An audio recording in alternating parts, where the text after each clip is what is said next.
नमस्कार दोस्तों। और आज का टॉपिक आप देख सकते हैं स्क्रीन पर कि भारत की संसद है। तो भारत की संसद बहुत ही इंपॉर्टेंट टॉपिक है। किसी भी एग्जाम में इससे क्वेश्चन आना इम्पॉर्टेंट है, बहुत ज़रूरी है। तो ये टॉपिक हमारे एग्जाम के लिए महत्वपूर्ण है, तो इसको बिल्कुल भी स्किप ना करें और इसको पूरा देखें, पूरा समझें। तो आइए स्टार्ट करते हैं सीधे वीडियो को। तो यहाँ पर आप देख ही सकते हैं कि संसद। तो सबसे पहले हम देखते हैं कि संसद कहते किसे हैं। तो संसद जो होता है वो क्या होता है, सरकार का एक विधायी अंग है। और संसद में कौन कौन होता है, राज्यसभा और लोकसभा। संसद में क्या क्या होता है, राज्यसभा और लोकसभा होती है संसद में। और इसके साथ ही आगे आपको पहले बता दें कि संसद हमारे किस भाग में है। तो भाग 5 में है। यहाँ पर आप देख सकते हैं कि भाग 5 में है। कभी कभी सीधे आपसे क्वेश्चन ये पूछ लिया जाता है किसी भी एग्जाम में कि संसद किस भाग में है। तो संसद भाग 5 में है। तो इससे पहले आपको ये पता होना चाहिए कि भारतीय संविधान में कितने अनुच्छेद हैं, कितने भाग हैं और कितनी अनुसूचियां हैं। तो इसके साथ ही हम आपको बता दें कि भारतीय संविधान में 12 अनुसूचियां हैं और 395 अनुच्छेद हैं और भाग कितने हैं, 22 भाग हैं, जिसमें से 5वें भाग में संसद है। क्या है 5वें भाग में, संसद। और अनुच्छेद की अगर बात की जाए तो संविधान के 5वें भाग के अंतर्गत कितने अनुच्छेद हैं, 79 से 122 में। और इसमें क्या क्या है, संसद का गठन हो गया, संसद की संरचना, संसद की अवधि और जो अधिकारी होते हैं और प्रक्रिया और विशेषाधिकार और शक्तियाँ जो हैं वो अनुच्छेद 79 से लेकर 122 तक इन सभी चीज़ों का वर्णन किया गया है। तो अब देख लेते हैं कि संसद का गठन। तो यहाँ पर पहले स्क्रीन पर आप देख ही सकते हैं कि संसद में कौन कौन होता है। राज्यसभा है, राष्ट्रपति और लोकसभा। ये संसद के 3 अंग हैं, राष्ट्रपति और राज्यसभा और लोकसभा। और आपको पता ही होगा कि जब 1954 में राज्य परिषद जो था तो उसे क्या कहते, उसमें क्या कहा जाता था, जनता का सदन। लोकसभा और राज्यसभा को कहा जाता था जनता का सदन। तो राज्यसभा और लोकसभा शब्द को कब अपनाया गया, 1954 में राज्य परिषद एवं जनता का सदन के स्थान पर राज्यसभा और लोकसभा शब्द को अपनाया गया। और यहाँ पर आप देख सकते हैं कि राज्यसभा है, तो राज्यसभा को हम क्या कहते हैं, उच्च सदन भी कहते हैं। राज्यसभा को उच्च सदन भी कहते हैं और क्या कहते हैं, दूसरा चैम्बर या बड़ों की सभा। इससे क्वेश्चन पूछ सकता है कि दूसरा चैम्बर या बड़ों की सभा या उच्च सदन किसे कहते हैं, तो राज्यसभा को कहते हैं। और इधर देख लेते हैं लोकसभा। तो लोकसभा को क्या कहते हैं, निम्न सदन या अस्थायी सदन कहते हैं। निम्न सदन या अस्थायी सदन या निचला सदन भी कहते हैं, या पहला चैम्बर या चर्चित सभा किसे कहते हैं, लोकसभा को कहते हैं। और इधर राज्यसभा को क्या कहते हैं, स्थायी सदन। और आगे देखते हैं, साथ ही आपको ये भी पता होना चाहिए कि राज्यसभा किसका प्रतिनिधित्व करती है, राज्यों का और संघ राज्य क्षेत्र, जिसे यूटी बोलते हैं, यूनियन टेरिटरी।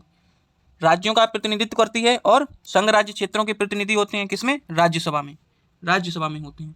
और लोकसभा जो है वो पूर्ण रूप से भारत के लोगों का यानी जनता का प्रतिनिधित्व करती है। और आगे यहाँ पर देख सकते हैं कि राज्यसभा के सदस्य का कार्यकाल कितना होता है। राज्यसभा के सदस्य का कार्यकाल 6 वर्ष का होता है और उम्र कितनी होनी चाहिए, 30 वर्ष। कार्यकाल होता है 6 वर्ष और उम्र होती है 30 वर्ष। इसी प्रकार लोकसभा में देख सकते हैं कि लोकसभा सदस्य की उम्र 25 वर्ष होनी चाहिए। लोकसभा का सदस्य होने के लिए उम्र कितनी, 25 वर्ष होनी चाहिए और कार्यकाल इसका कितना होता है, 5 वर्ष। और नीचे देख सकते हैं कि आनुपातिक प्रतिनिधित्व प्रणाली या एकल संक्रमणीय मत पद्धति से इसका चुनाव होता है अप्रत्यक्ष रूप से। इसका राज्यसभा सदस्य का कैसे चुनाव होता है, अप्रत्यक्ष रूप से, आनुपातिक प्रतिनिधित्व प्रणाली या एकल संक्रमणीय मत पद्धति से। और इसी प्रकार लोकसभा का सदस्य का चुनाव देख सकते हैं कैसे होता है कि जनता द्वारा प्रत्यक्ष रूप से राष्ट्र की जनता का प्रतिनिधित्व। और यहाँ पर नीचे देख भी सकते हैं कि लोकसभा को लोकप्रिय सदन कहते हैं और राज्यसभा में 1/3 सदस्य प्रत्येक 2 वर्ष में सेवानिवृत्त होते हैं। कितने, 1/3 सदस्य प्रत्येक 2 वर्ष में। ये इंपॉर्टेंट क्वेश्चन यहाँ से बन सकता है कि कितने सदस्य जो है सेवानिवृत्त होते हैं, तो 1/3 सदस्य प्रत्येक 2 वर्ष में सेवानिवृत्त होते हैं। और यहाँ पर देख सकते हैं कि राष्ट्रपति क्या है, राष्ट्रपति। तो आपको पता ही होगा कि राष्ट्रपति जो है संसद के किसी भी सदन का सदस्य नहीं होता है, ना ही राज्यसभा का सदस्य है, ना ही लोकसभा का। राष्ट्रपति संसद के किसी भी सदन का सदस्य नहीं होता है और ना ही वह संसद में बैठता है। लेकिन आपको ये पता कि राष्ट्रपति संसद का अभिन्न अंग है। राष्ट्रपति क्या है, संसद का अभिन्न अंग है। क्योंकि जब कोई विधेयक, अगर दोनों सदनों में विधेयक तब तक विधि नहीं बनेगा, जैसे किसी सदन में विधेयक पेश किया गया और वो विधेयक तब तक विधि नहीं बनेगा जब तक राष्ट्रपति उस पर अपनी स्वीकृति नहीं देता। जब तक राष्ट्रपति के उस पर हस्ताक्षर नहीं होंगे, राष्ट्रपति की स्वीकृति नहीं होगी, तब तक वो विधेयक विधि नहीं बन सकता, चाहे कुछ भी हो। जब तक राष्ट्रपति स्वीकृति नहीं देगा तब तक वो विधेयक नहीं बनेगा। और राष्ट्रपति जो होता है वो दोनों सदनों का सत्र आहूत करता है। क्या करता है? दोनों सदनों का सत्र आहूत करता है या सत्राभाषण करता है। और लोकसभा को विघटित भी कर सकता है। कौन करेगा लोकसभा को विघटित? राष्ट्रपति। राष्ट्रपति जो होता है वो लोकसभा को विघटित भी कर सकता है। और राष्ट्रपति क्या कर सकता है कि अध्यादेश जारी कर सकता है। और अध्यादेश कब जारी करेगा? जब संसद का सत्र ना चल रहा हो। जब संसद का सत्र ना चल रहा हो तब वह अध्यादेश जारी कर सकता है। तो ये राष्ट्रपति के काम होते हैं कि किसी भी विधेयक पर स्वीकृति देना और संसद की जो भी सत्र होते हैं उन्हें आहूत करना या सत्राभाषण करना या लोकसभा को विघटित करना या अध्यादेश जारी करना, ये सब राष्ट्रपति के कार्य होते हैं। और इसी अब आगे देख लेते हैं कि राज्यसभा और लोकसभा की संरचना। तो यहाँ पर तो हमने बता ही दिया कि संसद किस भाग में है, भाग 5 में है। और अनुच्छेद अगर पूछा जाए तो किस अनुच्छेद में है? 79 में, 79। अनुच्छेद 79 में क्या है आपने पढ़ा होगा, और नहीं पढ़ा होगा तो यहाँ पर देख लीजिए ध्यान से कि अनुच्छेद 79 में क्या है? संसद का गठन। अगर आप संविधान में देखेंगे अनुच्छेद 79 या किसी भी बुक में देखेंगे तो 79 में क्या है? संसद का गठन। और देख सकते हैं कि राज्यसभा, तो राज्यसभा किस अनुच्छेद में है? 79 के बाद अगर 80 में आएंगे तो आपको मिलेगा राज्यसभा। क्या है? राज्यसभा अनुच्छेद 80 में।